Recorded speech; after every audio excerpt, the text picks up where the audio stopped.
got a big show today. Ramona Shelburne will join us later to kind of dissect the MVP race. And we have singer, songwriter, and huge Lakers fan, Robin Thicke, also joining the show. So, it's popping on the Saturday night. First of all, how are you guys doing? Chanae, nice to see you again. I know it's been a minute. I feel like H-Town, even though this is LA and Boston, H-Town is well represented on this Hoop Streams, right, Perk?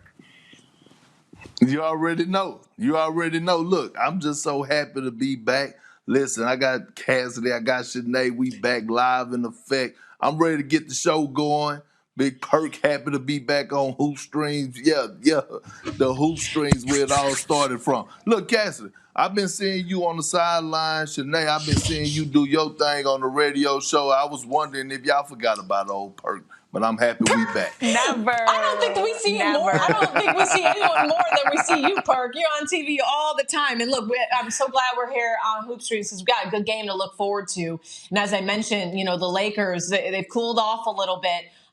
They're on their 7-game road trip, which is typically the Grammys road trip. But the Grammys have been moved to March. But they've hit a little bit of a bump in the road, not only suffering their first road losses, but their first losing streak. And Perk, we saw you tweet that they looked horrible against the Pistons. What, if anything, have you learned about the Lakers on this road trip? Well, it's all about the others. And to me, the Lakers got relaxed. Winning became too easy for them, and they lost their defensive identity. That wasn't the number one defense that I've been witnessing over the last 2 weeks, what they did over the last 2 games against Detroit and against I forgot who they played previously. But that wasn't the Los Angeles Lakers. And it's time for the Sixers. others to step up. Montrezl Harrell haven't been playing well. Dennis Schroeder haven't been playing well. Marcus Gasol haven't been playing well. So it's time for the others to step up to the plate and get back to playing basketball the way they were at the beginning of the season. Well, today you just pointed out, Perk, that was a tough loss to the Sixers, who've been playing really great basketball with with Tobias Harris hitting that final shot. Today, do you have any thoughts on the Lakers and what you've seen so far? I feel like, in the words of French Montana, don't panic, just because obviously, before those 2 back-to-back losses, they had a great road record and they did have continuity and chemistry, and they sort of looked like the team that was the team to beat in the NBA, despite all these other teams blossoming with Brooklyn and their big 3, and now the 76ers with an MVP candidate in Embiid. So right now I'm not worried about the Lakers so much, and Perk is absolutely right. LeBron James can take over whenever he wants. We saw that in that Cleveland game where someone absolutely, the Cavs exec sort of made him mad, and then he drops 46. But I think he knew that he had to get other people involved, especially when his game was slowing down, especially in that second half. I'm not worried about the Lakers. Without AD, that was an adjustment.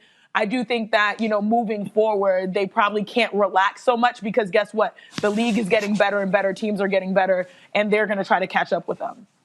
Year 18 for LeBron. It's just ridiculous. We'll get more into the MVP discussion and whether or not this is sustainable for him when Ramona Shelburne joins the show. But I do want to get a little into the Celtics. And, Perk, you have Jaylen Brown as one of your all-star starters. Today, you've been following Jaylen's career closely for a while now. So I want to get your thoughts on just the differences you're noticing in him this season. Well, first of all, I kind of wanted Bradley Beal on there, Perk, but it's all good. We're good. They got to win, though. But Jaylen Brown is really a special talent, and I've known him, as you mentioned, Cassidy, from our Pac-12 days, him at Cal, myself at Stanford, and he was actually friends with my little sisters. And being able to see him evolve is amazing, but it's actually what he's worked on most recently that he's sort of perfected. We've always known he's great off the dribble. He's really good in the mid-range, but he's taken that to a whole nother level this season, leading the Celtics right now and scoring at 27 points per game, just a hair more than Jason Tatum. All of his shooting numbers are up, but more specifically, he's shooting almost twice as many mid-range a game, and he's doing it off the dribble, and that's his go-to, and he's doing it as well as anybody else in the league has done it the last few years. So his game is maturing, especially off the dribble. If I am the Lakers tonight, I'm forcing him to sort of spot up and shoot and not getting that comfort tempo dribble because that's when he's really in his bag. Well, he really has been the most consistent player, but that's also because you got Kemba Walker and Jason Tatum, who have been out for, different reasons. Those three have only played just one game together. So we'll see, how the Celtics develop as they get more run with each other. And we'll see what happens if Danny Ainge does anything at the trade deadline, if he makes any changes by that March 25th trade deadline. Okay, so we'll get more into the Celtics in a bit, but first, let's just take a quick break. We'll be back after these messages. Not the tote bag, Janae.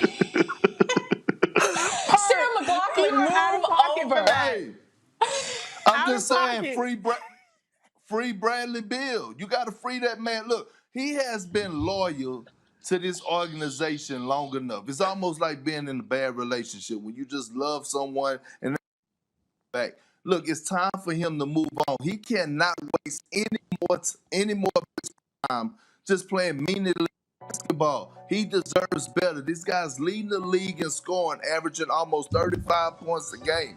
And guess what?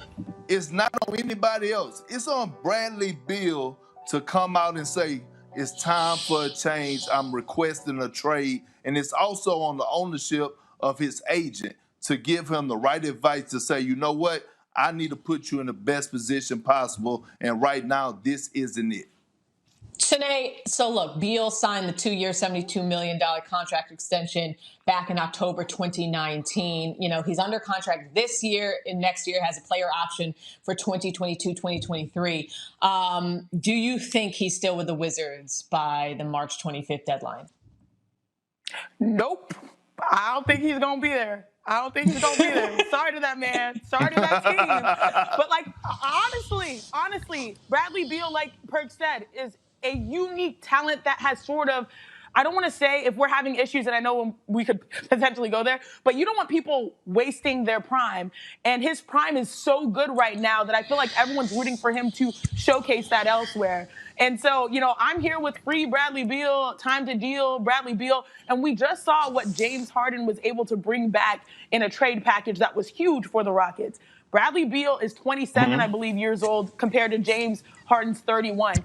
You can rebuild with the haul of assets that you can get for his value. So while you might love him and appreciate him, like Perk said, the relationship is a little bit like, when you have those relationship music and it's coming to an end, it's like you play the song, End of the Road. That's where we feel like we are when it comes to Bradley Beal right now. But Tanae and Perk, here's my thing. When did our energy change? Remember just a couple years ago when people were burning jerseys, calling people snakes for people moving in free agency? And now we have guys like Harden, Anthony Davis, Paul George in contracts asking to get out of their contracts. When did our energy change? Why is the mood changed as far as commitments for contracts? We're basically cheering these moves on as opposed to a couple years ago when we would get mad at guys for making the business decision, which they're allowed to in their business contract to leave in free agency, Perk.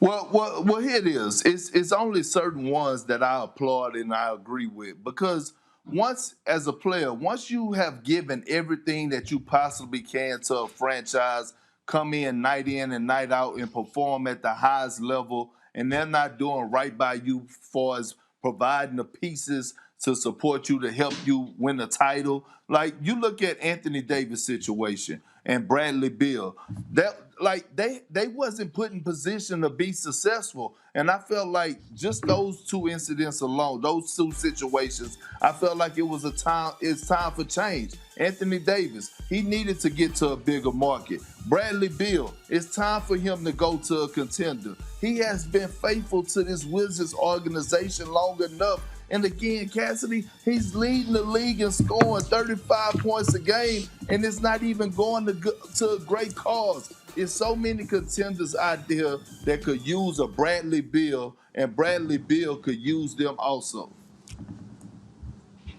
Well, quickly, Perk and Shanae, Perk first. Where do you want to see him go? To be honest, I would like to see Bradley Beal go to the Philadelphia 76ers. I would like to see a head-up trade for him and Ben Simmons. I think that will put the 76ers over the top and will put them a heavy favorite over the Brooklyn Nets in coming out of the Eastern Conference.